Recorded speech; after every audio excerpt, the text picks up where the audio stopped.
오늘 요한복음 14장 7절로 10절 한번 봉독하겠습니다. 너희가 나를 알았더라면 내 아버지도 알았으리라. 이제부터는 너희가 그를 알았고 또 보았느니라. 빌립이 이르되 주여 아버지를 우리에게 보여주옵소서. 그리하면 족하겠나이다. 예수께서 이르시되 빌립아 내가 이렇게 오래 너희와 함께 있으되 네가 나를 알지 못하느냐? 나를 본 자는 아버지를 보았거늘 어찌하여 아버지를 보이라 하느냐? 내가 아버지 안에 거하고 아버지는 내 안에 계신 것을 네가 믿지 아니하느냐? 내가 너희에게 이르는 말은 스스로 하는 것이 아니라 아버지께서 내 안에 계셔서 그의 일을 하시는 것이니라. 아멘. 오늘은 아버지와 아들의 상관성이라는 제목을 가지고 세 가지로 본문을 나누어 정돈합니다. 첫 번째, 질문하는 자. 질문하는 자. 두 번째, 예수를 본 자. 예수를 본 자. 세 번째, 증언하는 자. 증언하는 자. 이렇게 질문하는 자, 예수를 본 자, 증언하는 자라는 제목을 가지고 하나님의 말씀을 전하겠습니다. 먼저 생각하는 것은 질문하는 자에 관한 것입니다. 오늘 본문은 7절부터입니다. 너희가 나를 알았더라면 내 아버지도 알았으리로다. 그 다음에 중요한 단어가 나오는데 이제부터는 이라는 단어가 중요한 단어입니다. 이제부터는 너희가 그를 알았고 또 보았느니라. 이제부터는 이라는 것은 이전까지는, 지금 이 시점 전까지는 예고편이었다는 것이고 이제부터는 본편이라는 것입니다. 영화에도 예고편이 있고 본편이 있습니다.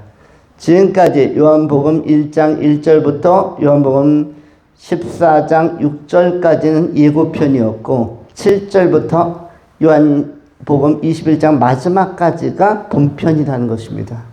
이제부터는 이라는 것은 무엇입니까? 본격적으로 길이 무엇인지, 길이 어떠한 것인지, 또한 진리가 무엇인지, 무엇이 자유케 하는지, 또한 생명이란 무엇인지, 무엇을 통해서 생명과 영생을 얻는지, 길이요, 진리요, 생명에 관하여 이제부터는 본격적으로 보여줄 텐데 그것은 십자가의 길로부터 시작되어지고 또한 십자가의 대속으로부터 이루어지고 그리고 부활로부터 완성되어져 영원한 진리의 삶과 자유의 삶과 그리고 생명과 영생으로서의 삶에 참여하게 될 것이다. 그래서 십자가의 길과 부활로 말미암아 생명을 얻는 것, 영생에 참여하는 것을 이제부터는 본격적으로 보여주겠다라는 것을 예수님이 선언하고 있는 것입니다. 우리가 먼저 생각하는 것, 질문하는 자. 오늘 본문에서 질문하는 자는 누구입니까? 본문에서 나오는 질문하는 자는 빌립이라는 사람이었습니다. 어디에 나옵니까? 8절에 나옵니다.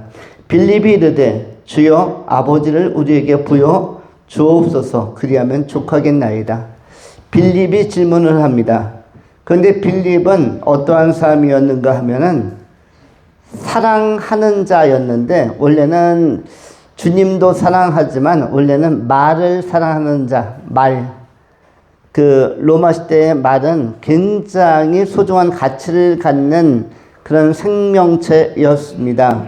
이전 세대에는 말하면은 굉장히 중요한 이동의 수단이었고 교통수단의 발로 그리고 원천이 되는 것은 말이었습니다. 마차를 끌고 마차에 귀족이나 귀빈이 타고 먼 거리를 이동할 수가 있었고 또는 마차에다 짐을 많이 싣고 물건을 이송할 수 있었고 운송할 수 있었습니다. 말은 대단히 중요한 도구였습니다. 소 같은 것은 유용하지만 서양보다는 동양 사회에 소가 많았고 소는 단거리에 짧은 거리에 짐을 싣고 천천히 갈 수는 있었지만 그러나 빠른 속도로 가는 데는 무엇이 좋다? 날렵하고 그리고 스피드가 좋은 이 말이 빠른 속도로 이동하는 데는 굉장히 요긴한 도구로 쓰임받았습니다. 그래서 그 말을 사랑하는 자, 말이 애지중지하는 그런 가치가 있는 존재였기 때문에 원래 빌립이라는 것은 말을 사랑하는 자라는 의미를 갖습니다. 그런데 일반적으로는 빌립 하면은 사랑하는 자 또는 사랑받는 자라는 뜻입니다. 빌립은 성경에 두 명이 등장합니다. 중요한 빌립이 두 명 등장하는데 하나는 요한복음 1장에 등장하는 빌립이 있습니다. 이 빌립은 무슨 빌립이냐면 사도 빌립입니다. 사도 빌립. 그리고 오늘 본문 요한복음 14장 8절에서 질문하고 있는 빌립도 무슨 빌립? 사도 빌립. 그런가 하면 사도행전 6장에 기록되어진 빌립은 초대교회 7명의 훌륭한 집사님이 계셨는데 스데반 다음에 바로 빌립이 나오는데 이 빌립은 전도자 빌립이었습니다. 이디오피아의 내시에게도 또 흑인에게도 복음을 전했던 예수를 증언하고 예수의 십자가와 부활을 소개했던 이분은 전도자 빌립 집사님. 두 분 다 훌륭한데 사도 빌립과 전도자 빌립은 구별되는 분입니다. 이 빌립은 예수님께 질문하기를 주저하지 않는, 달리 표현하면 질문하기를 주저하지 않았다는 것은 예수님과의 관계가 좋은 분이었습니다. 빌립은 원래 어느 동네 사람이었냐면 벳세다 지역에 사는 그런 사람이었습니다. 그리고 벳세다에는 그 신앙적으로 훌륭한 분들을 몇 명 배출했는데 대표적인 사람이 베드로가 있었습니다. 벳세다 지역에 신앙인 베드로, 그 다음에 그 형제 안드레가 바로 이 벳세다 지역의 사람이었고요. 그 다음에 또 누가 있었냐면 나다나엘이 있었습니다. 나다나엘이. 그래서 요한복음 1장에서는 이 빌립이 나다나엘을 전도해서 예수께로 인도하는 과정이 나옵니다. 그래서 유명한 와보라라는 이 선언이 바로 빌립의 멘트입니다. 나다나엘에게 나사렛에서 무슨 선한 것이 날 수 있겠느냐. 근데 이유를 묻지 말고 와보라. 사실 전도도 어떻게 하는 게 제일 좋다고 하죠? 그냥 와보라. 우리 교회 그냥 와보라. 와보라 해서 따라오면 전도가 되는 것이고, 그리고 자세한 설명은 그냥 설교 들으면 되는 것입니다. 그리고 와보라가 2번 반복되면은 조금 적응이 되는 것이고, 3번 연속 반복되면 믿음이 조금 형성될 수가 있는 것이고, 4번, 5번 반복되면 성도로 변환될 수가 있는 것입니다. 그래서 전도는 어려운 게 아닙니다. 그냥 와 보라. 성령의 감동이 있으면 와 보는 것이고, 그리고 그렇지 않으면은 조금 한참 후에 와 보는 사건이 발생할 수 있는 것입니다. 우리가 인간 영혼에 대한 것은 끝까지 긴장을 가지고 마지막까지 승부를 해보는 게 좋습니다. 와 보라입니다. 와보라. 그런데 이 와보라를 최초로 사용한 사람이 사도 빌립, 오늘 본문에서 예수님께 질문한 그러한 그 사람이었습니다. 요한복음 1장 43절로 50절에 성경이 이렇게 기록을 합니다. 이튿날 예수께서 갈릴리로 나가려 하시다가 빌립을 만나 이르시되 나를 쫓으라 하시니, 예수님께서 제자를 선택하는 방식도 간단했습니다. 나를 쫓으라, 나를 따르라 해서 따르면 제자가 되는 것이고 안 따르면 제자가 되지 못하는데, 예수님도 빌립에게 제자가 될 거냐라고 제자이기는 이러하다 설명하지 않았습니다. 나를 쫓으라, 나를 따르라 이렇게 간단하게 말씀을 던졌고 그걸 빌립은 따랐습니다. 44절에 빌립은 안드레와 베드로와 한 동네 벳세다 사람이다. 빌립이 나다나엘을 찾아 이르되 모세가 율법에 기록하였고 여러 선지자가 기록한 그분을 우리가 만났으니 요셉의 아들 나사렛 예수니라. 나다나엘이 가로되 나사렛에서 무슨 선한 것이 날 수 있느냐. 빌립이 가로되 와 보라 하시니, 예수께서 나다나엘이 자기에게 오는 것을 보시고 그를 가리켜 가라사대 보라, 이는 참 이스라엘 사람이요 그 속에 간사한 것이 없도다. 나다나엘이 가로되 어떻게 나를 아셨나이까. 예수께서 대답하여 가라사대 빌립이 너를 부르기 전에 내가 무화과 나무 아래에 있을 때에 보았노라. 나다나엘이 대답하되 라비여 당신은 하나님의 아들이시오 당신은 이스라엘의 임금 1호소이다. 예수께서 대답하여 가라사대 내가 너를 무화과 나무 아래에서 보았다 하므로 믿느냐? 이보다 더 큰 일을 보리라. 또 가라사대 진실로 진실로 너희에게 이르노니 하늘이 열리고 하나님의 사자들이 인자 위에 오르락 내리락 하는 것을 보리라 하시니라. 이것이 빌립이 예수님과 만나서 최초로 대화하고 나다나엘을 전도하는 그 사건이 기록되어진 요한복음 1장의 내용이기도 합니다. 이 사람은 누구다? 사도 빌립이었다. 사도 빌립은 언제까지 기록이 이어지냐면 사도행전 1장에서 마가의 다락방에서 12사도가 열심히 간절히 기도할 때에 120명의 제자 공동체와 함께 모친 마리아와도 참여하고 열심히 예수 그리스도의 십자가에 달리심과 또 부활하심과 승천하심을 기념하면서 기억하면서 기도할 때 있었던 기록까지 사도 빌립의 기록이 있습니다. 그리고 그 두 번째로 나오는 빌립은 사도행전 6장에서 전도자 빌립, 조금 더 젊고 그리고 열정 있는 또 다른 훌륭한 빌립 집사님의 이야기가 사도행전 6장부터 나옵니다. 우리는 여기에서 이 빌립처럼 예수님께 친근하게 질문할 수 있는 사람들이 되어야 한다는 것입니다. 하나님에 대해서도 마찬가지입니다.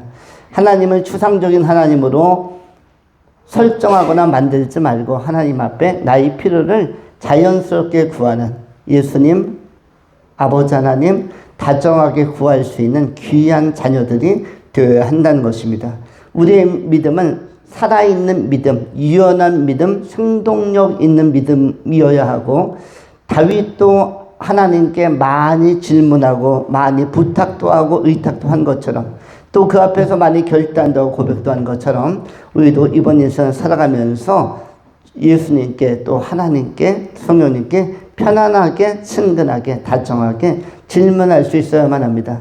질문하면은 반드시 질문에 대한 대답이 내게 오는데 그 대답 자체가 복인 것입니다.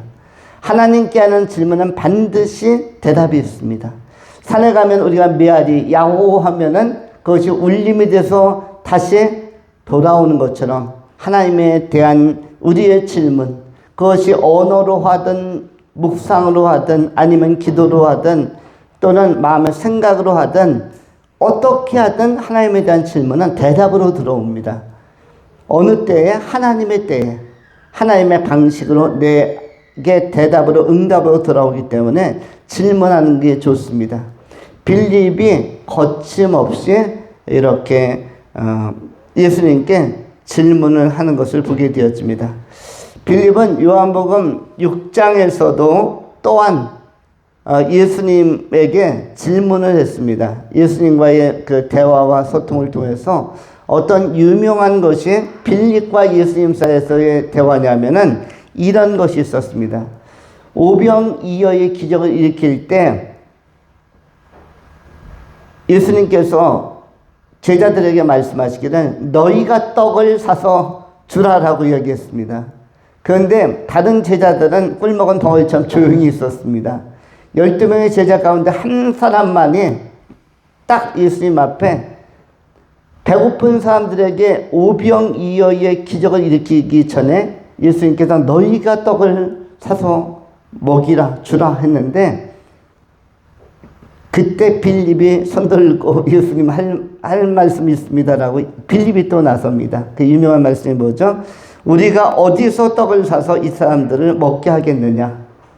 이게 빌립이 한 말입니다. 이 말은 뭐냐면 벳세다에서 내가 살아보아서 아는데 벳세다에는 떡 공장도 없고 떡집도 없고 5,000명을 먹일 만한 그런 떡을 마련할 만한 동네가 아니다. 이 조그만 시골 마을 벳세다에서 5,000명을 먹일 수 있는 떡을 이 저녁 시간에, 이 짧은 시간에 어떻게 구할 수 있겠는가? 불가능한 여건을 가진 지역입니다. 벳세다가. 빌립이 내가 여기서 살아보니까 이걸 압니다. 예수님, 이 말은 무엇입니까?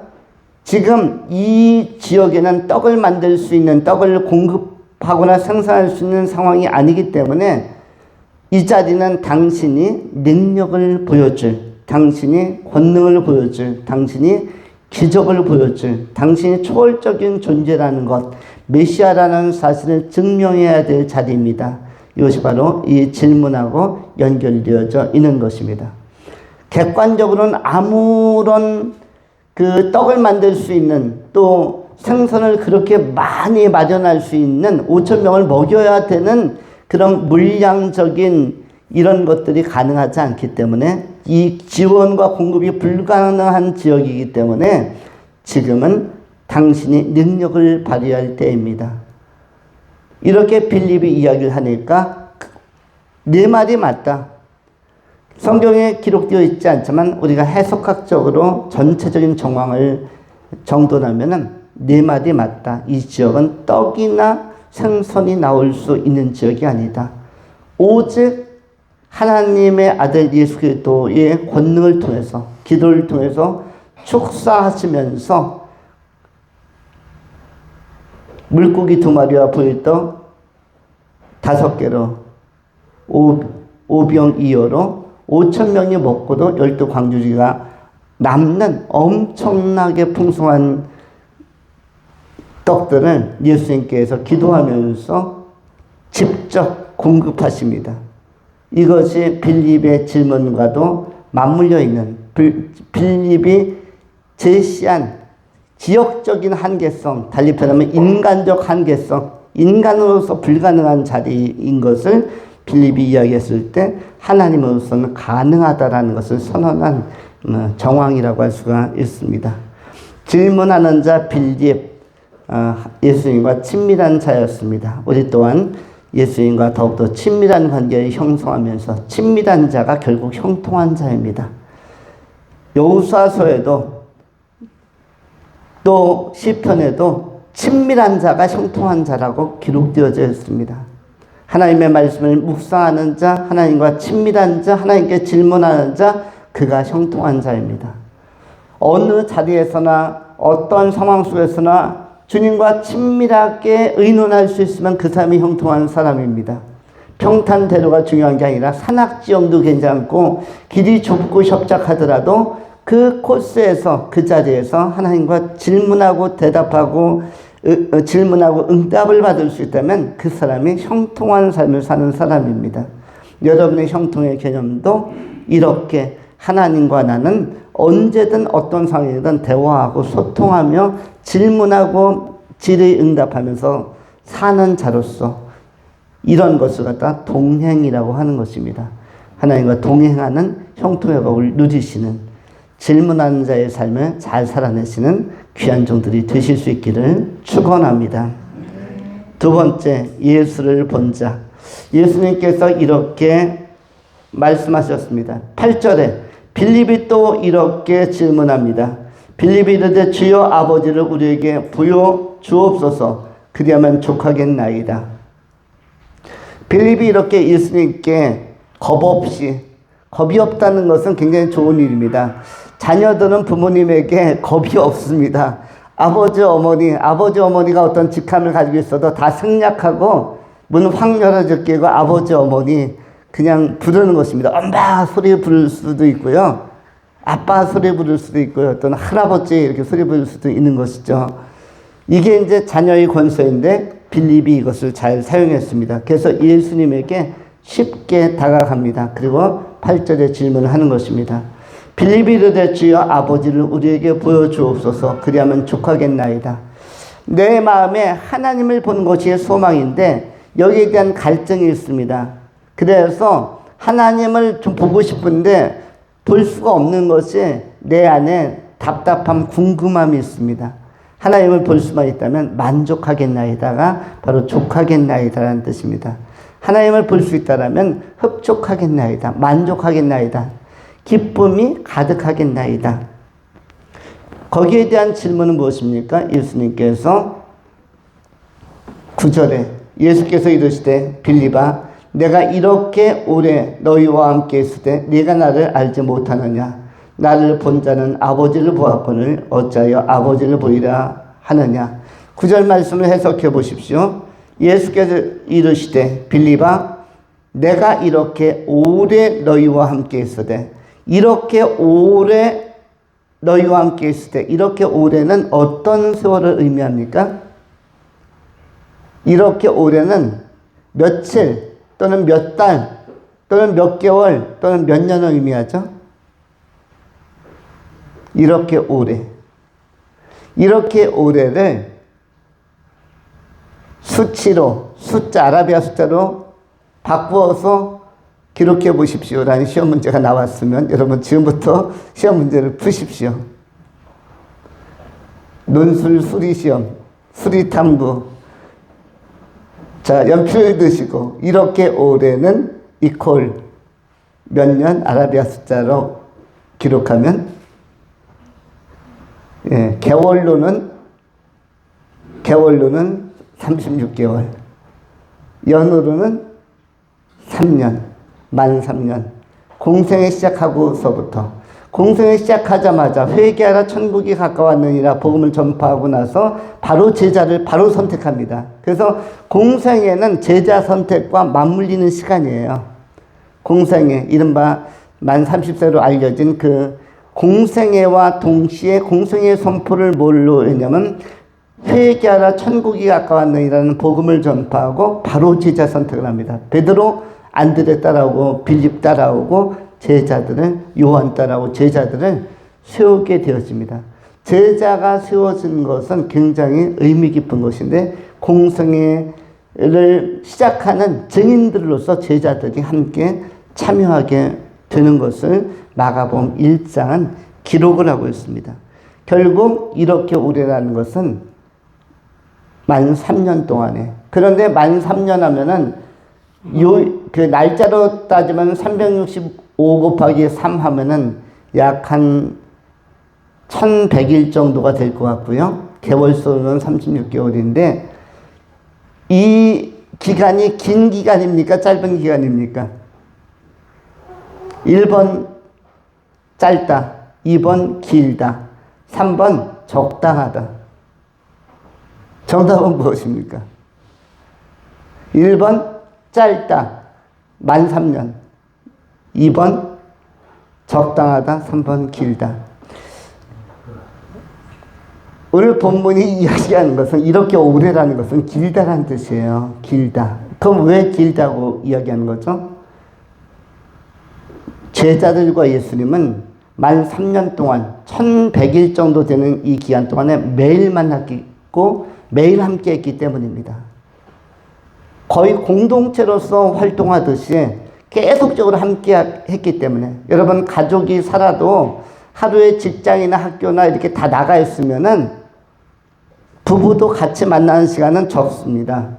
또 가족도 전체가 같이 만날 수 있는 시간이 상당히 적습니다. 또 연세가 드셔서 이 자녀들과 또 오랜만에 만나는 분들도 계실 수가 있습니다. 그러면은 실제적으로는 내가 내 자녀들과 함께한 세월이 긴 것 같지만 시간으로 따지면은 그렇게 많지 않을 수가 있습니다. 1년에 며칠 못 만날 때도 있습니다. 그러니까 사실은 그런 것과 비하면은 매일 만나서 있는 1100일은 굉장히 긴 시간입니다. 이것은 일만 첫날과도 같은, 일반인들이 그냥 1시간 만나고 나 오늘 하루에 1시간 만났어, 이 정도가 아니고 일주일에 3번 정도 만난 거, 자주 만났어가 아니라 24시간 내내 붙어서 3년을 꽉 채워서 있었기 때문에 예수님께서는 이 숫자적인 3년 이상의 친밀감과 긴밀함과 긴 세월을, 그리고 많은 추억과 내용들을 전달했고 보여주었고 공유했음을 알려주는 표현이 바로 9절에 나오는 이렇게 오래라는 단어입니다. 이렇게 오래. 그 기나긴 시간 동안에 예수님은 알려줄 것, 보여줄 것, 이적과 표적과 진리와 여러 가지 약속에 대해서 비유와 상징과 실제적인 능력으로 다 보여주었음을 이야기하는 표현입니다. 이렇게 오래. 그러니까 아까 객관적으로 낸 그 설문에 의하면 짧게는 아니고요. 짧게도 아니고 적당하게도 아니고 충분히 많이란 뜻입니다. 충분히 많이. 하루에 1시간씩 만난 것이 아니라 계속 만났기 때문에 거의 24시간이라고 보시면 좋습니다. 그래서 굉장히 오랫동안에 보여줄 것을 다 보여줬는데 빌립아, 너는 나를 그렇게 곁에서 보면서 내 안에서 하나님의 흔적을 발견하지 못했느냐? 하나님의 표징을 깨닫지 못했느냐? 그렇게 많이 내가 이 땅에서 네 곁에서 보여준 모든 것이 하나님으로서 와서 행하는 퍼포먼스, 행위였는데 그것을 네가 깨닫고 캐치하지 못했느냐? 내가 바로 너희가 그렇게 기다리고 만나고 보고 싶어 했던 하나님이다 라는 사실을 오늘 9절에서 예수님이 선포하고 있는 것입니다. 내가 정말 갈망하는, 한 번만이라도 보았으면 하는 그 하나님을 너는 지난 3년간 매일 본 것이다. 지난 한 1100일이라는 기나긴 수월 동안에 계속 보고 또 본 것이다. 이렇게 깨달음을 주고 있는 것입니다. 우리가 하나님을 정말로 알고자 하는 자는 우리 또한 또 하나의 빌립이 되어서 예수를 알려고 하시면 됩니다. 하나님을 알고 싶은 사람은 예수를 알 것이며 하나님을 보고 싶은 사람은 예수님을 보시면 됩니다. 하나님의 말씀을 듣고 싶은 사람은, 하나님의 음성을 직접 듣고 싶은 사람은 예수의 음성을 들으면 되고, 그것은 성경을 가까이 하는 것으로부터 하나님을 만나고자 하는 갈망은 해소될 수가 있는 것입니다. 우리는 성경을 책으로 생각하시면 안 됩니다. 성경은 책이 아니라 살아계신 하나님의 말씀이고 말씀으로 현존하는 형태입니다. 하나님의 말씀으로 현존하는, 살아서 존재하는 형태가 바로 무엇이다? 성경이기 때문에 성경을 가까이 해야만 합니다. 우리가 성경을 가까이 하지 못하는 이유는 딱 한 가지입니다. 한 가지. 그것을 뭘로 생각하기 때문에? 책으로 생각하기 때문에. 이것은 하나님의 말씀의 형태로 존재하고 계신 것이고, 말씀의 형태로 자기를 계시하고 계신 것이고, 자기를 나타내고 증언하며 증명하고 계신 것이다라고 우리가 바꾸어 생각한다면 우리는 하나님과 만나기 위하여 이 성경의 말씀을 더 가까이 할 수가 있는 것입니다. 그래서 요한복음 1장, 요한계시록 1장 3절에도 하나님의 날이 다가오기 때문에, 때가 가까우기 때문에 주의 말씀을, 이 예언의 말씀을 읽는 자와 듣는 자와 기록된 것을 지켜 행하는 자가 무엇이 있다? 복이 있다. 말씀을 읽는 자, 또 듣는 자, 지켜 행하는 자가 복이 있다. 말씀을 우리는 읽기도 하고 듣기도 하고 지켜 행하기도 하면서 우리 하나님과 사귀어 가셔야만 합니다. 지상 속에서 하나님의 말씀을 계속 읽어가면 든든함이 있고 안정감이 있습니다. 삶을 살면서 조금은 안정감이 떨어지거나 조금은 공허함이 있는 사람들은 말씀, 하나님과의 실제적인 사귐이 적어서인데 말씀을 읽지 않아서입니다.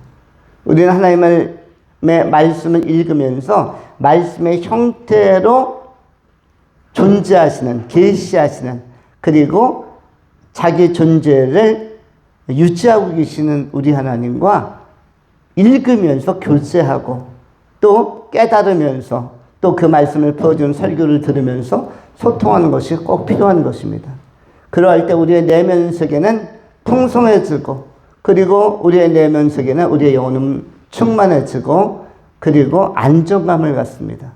말씀은 반석과도 같아서 그 삶을 탄탄하게 요동치 아니하는 반석 위에 세워놓는 역할을 합니다. 마치 마천루나 높은 100층, 200층의 빌딩도 반석 위에 지어진 것은 흔들리지 않는 것처럼, 그 기초가 약하면 비바람이 나면은 홍수가 나고 무너짐이 심한데, 말씀 위에 그 삶이 올려져 있으면, 말씀이 나를 붙들어주면, 딱 붙들어주면 요동치 아니하는 그 시냇가에 심긴 나무처럼 시절조차 과실을 맺는 성령의 열매를 맺는 사람들이 될 것입니다. 성령의 열매는 하나님의 말씀으로부터, 말씀이라는 자연분을 흡입하면서 그것을 수용하면서 맺혀지는 귀한 열매들입니다. 하나님의 말씀을 가까이 하는 사람, 소중한 사람들입니다.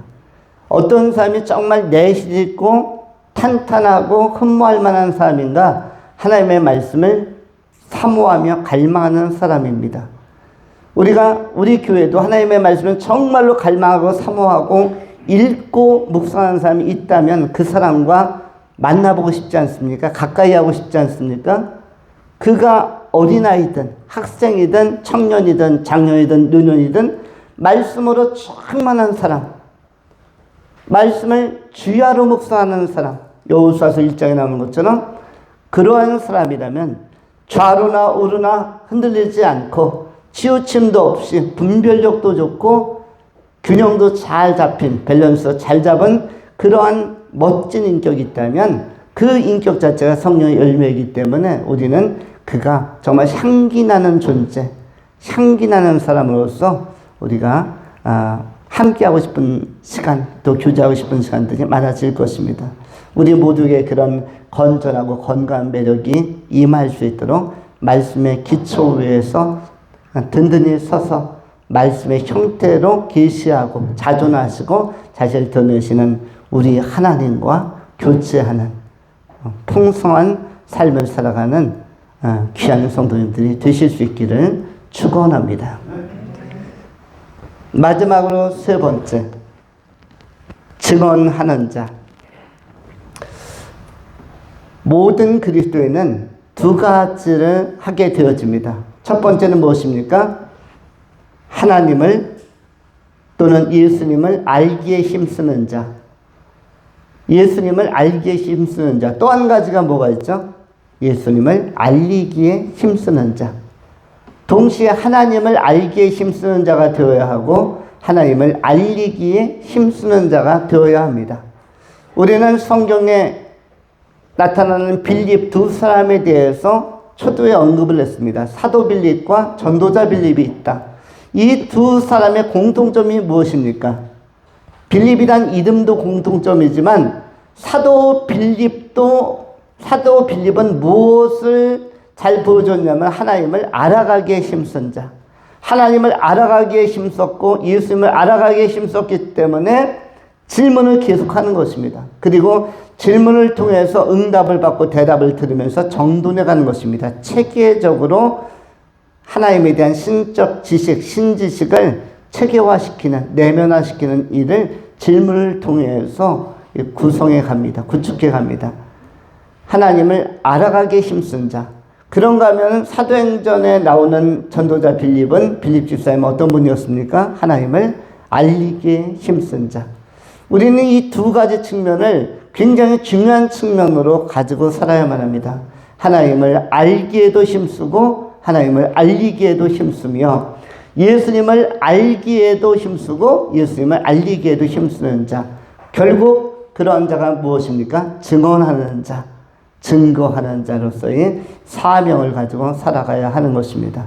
예배를 통해서, 교육을 통해서는, 또 영적 독서를 통해서는, 또 성경 공부를 통해서는 예수님을 알기에 힘쓰고 하나님을 알기에 힘쓰고 또한 때를 얻든지 못 얻든지 다시 오시는 하나님의 나라 앞에서 또 다시 오실 예수님 앞에서 우리가 복음을 전파하는 일에도 우리가 힘을 다해야 할 것입니다. 너희는 때를 얻든지 못 얻든지 복음을 전파하라. 디모데후서 4장 1절에 성경이 이렇게 기록을 합니다. 하나님 앞과 산자와 죽은 자를 심판하실 그리스도 예수 앞에서 그의 나타나실 것과 재림하실 것과 그의 나라를 두고 엄히 명하노니 너는 말씀을 전파하라. 때를 얻든지 못 얻든지 항상 힘쓰라. 범사에 오래 참음으로 가르침과 경책하며 경계하며 권면하라. 말씀을 전파할 것에 대하여 우리에게 부탁하고 있습니다. 하나님의 나라를 두고 엄히 말씀하셨습니다. 너는 말씀을 전파하라. 때를 얻든지 못 얻든지 증언하는 삶을 살라라고 말씀하시는 것입니다. 우리가 예수님을 알아가기에도 힘쓰고 알리기에도 힘쓰는, 하나님을 알아가기에도 힘쓰고 하나님을 알리기에도 힘쓰는 아름다운 그리스도의 편지로서, 그리스도의 향기로서 잘 쓰임받는 생애를 살아가실 수 있기를 축원합니다. 기도하겠습니다. 거룩하신 하나님, 우리의 하나님께서